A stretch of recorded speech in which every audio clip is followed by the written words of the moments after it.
हम क्या सोचते हैं, समस्या नहीं आवे, लेकिन समस्या नहीं आवे ये होनी नहीं है, रंग सोचते हैं हम, इसीलिए कुछ फायदा होता ही नहीं।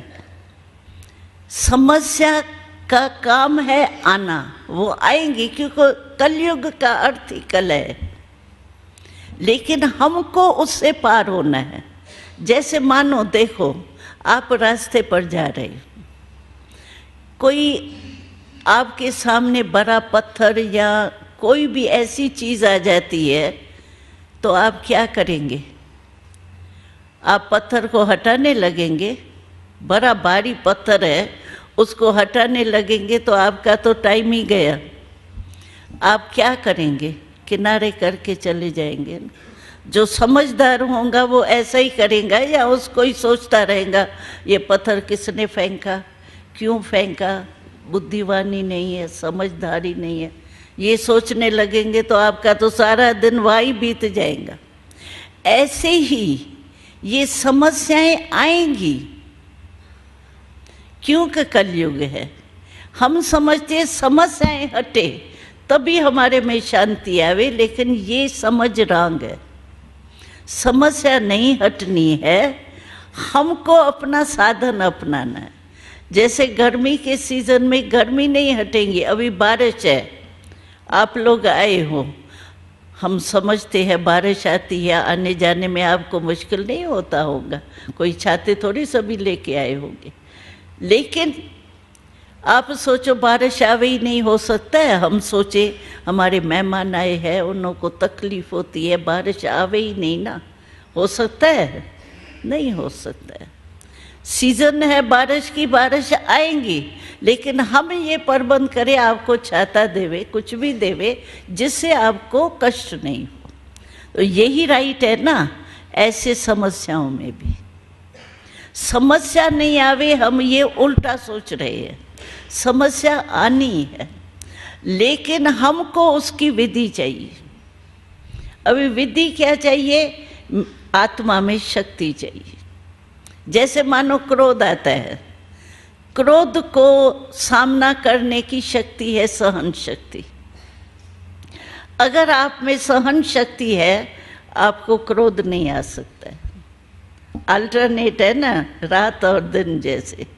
तो सहन शक्ति आज मनुष्य में है, सहन शक्ति बच्चे में भी नहीं है। तो सहन शक्ति के अभाव होने के कारण अगर हमारे को छाता नहीं है तो हमको बारिश की तकलीफ ज़रूर सहन करनी पड़ेगी ना। हम कहेंगे कि मेरे लिए बारिश आवे ही नहीं, नहीं हो सकता है। ऐसे ही आत्मा में सहन शक्ति अगर है तो क्रोध को जीत सकती है, लेकिन सहन शक्ति आज नहीं है क्योंकि आत्मा निर्बल हो चुकी है। सहन शक्ति किससे मिले? जैसे कार होती है, उसकी बैटरी डाउन हो जाती है तो हम क्या करते हैं? बैटरी को चार्ज करने के लिए गैराज में ले जाएंगे ना। कि ऐसी गैराज हमारे पास आएंगी क्या? हमको गैराज के पास जाना पड़ेगा ना। तो ये आत्मा की बैटरी बिल्कुल ही समझो एकदम नील तक आके पहुंची है, बिल्कुल ताकत नहीं है, न सहन शक्ति है, न निर्णय शक्ति है, न समाने की शक्ति है कोई शक्ति आजकल है ही नहीं। तो नहीं है तो हमको बैटरी अपनी आत्मा की चार्ज करनी है, कहाँ जाए? ये शक्तियाँ कहाँ से मिलेंगी? परमात्मा से मिलेंगी ना, उससे कनेक्शन जोड़ना पड़ेगा ना हमको। अभी देखो हमको माइक का कनेक्शन चाहिए तो तार का कनेक्शन जोड़ा है ना, जोड़ने के बिना थोड़ी आप सुन सकते। तो हमारी आत्मा में भी निर्बलता जो आ गई है ना, उसको बल चाहिए। तो परमात्मा से जब तक मन नहीं लगाएंगे ना, तब तक आपके मन में वो शक्तियाँ आ नहीं सकती। मन में शक्ति आई, आत्मा शक्तिशाली हो जाए। इसके लिए हम बार बार सभी को निमंत्रण देते हैं, आके मेडिटेशन सीखो। और यहाँ क्यों बुलाते हैं?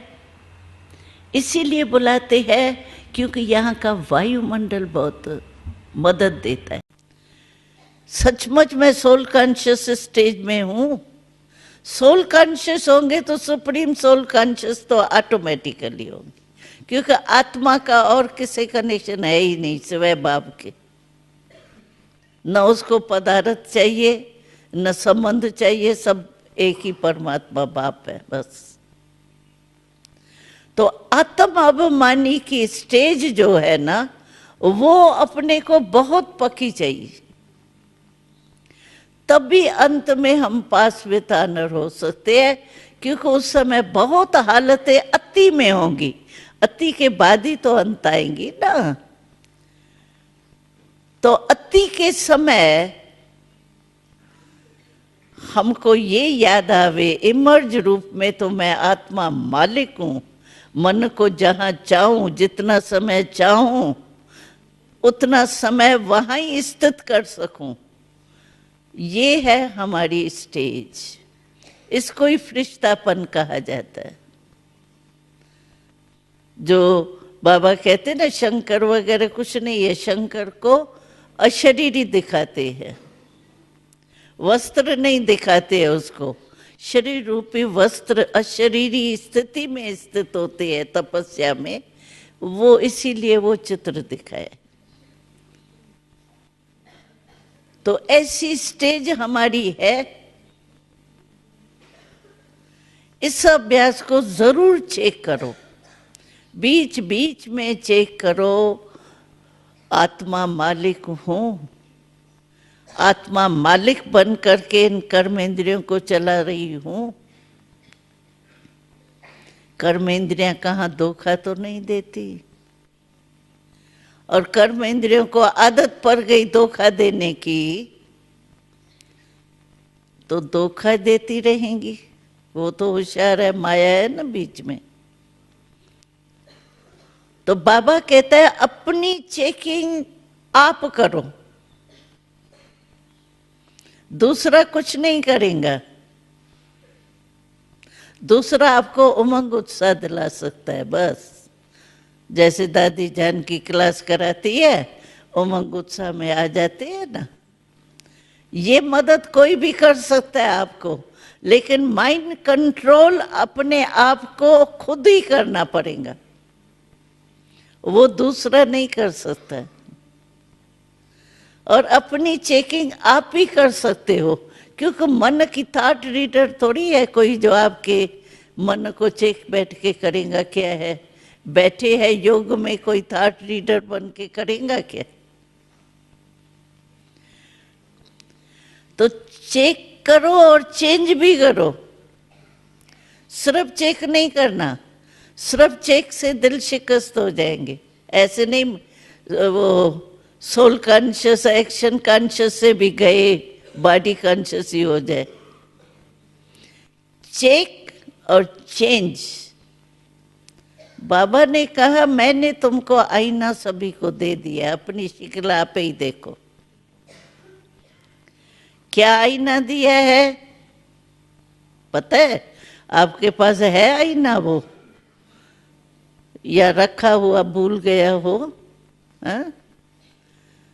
आईना है। बाबा कहता है अभी जो हमने तुमको स्वराज अधिकारी बनाया है ना, अभी तो हम स्वराज अधिकारी है ना, स्व का राज, आत्मा राजा है ना, कर्म इंद्रियों का राजा है। स्वराज बाबा ने अभी दिया है, फिर विश्वराज मिलेगा।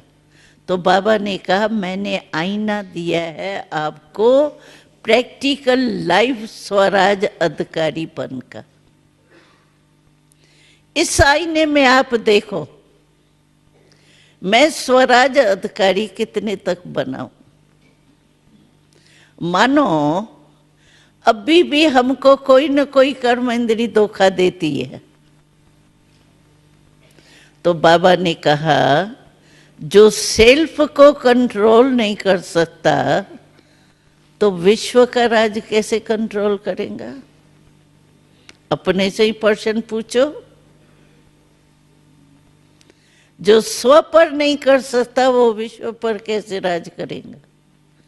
चेक करो, आईने में देखो, मैं विश्व राजा बनूंगा, रॉयल फैमिली बनूंगा, रॉयल प्रजा बनूंगा, साधारण प्रजा बनूंगा। इससे ही देख लो आईने में अपनी शक्ल। स्वराज अधिकार का आईना मैंने सभी को बाबा ने कहा दे दिया है आपके पास, है ना? उसमें चेक करो। अगर धोखा की आदत पड़ जाएंगी ना, फिर समय पर भी धोखा मिल जाएगा। इसीलिए बाबा कहते हैं अभी से कोई भी कर्म इंद्रिया धोखा नहीं दे। उसकी विधि बस सिर्फ आत्म अभिमानी बनने की। स्वराज अधिकार अपना इमर्ज रूप में हो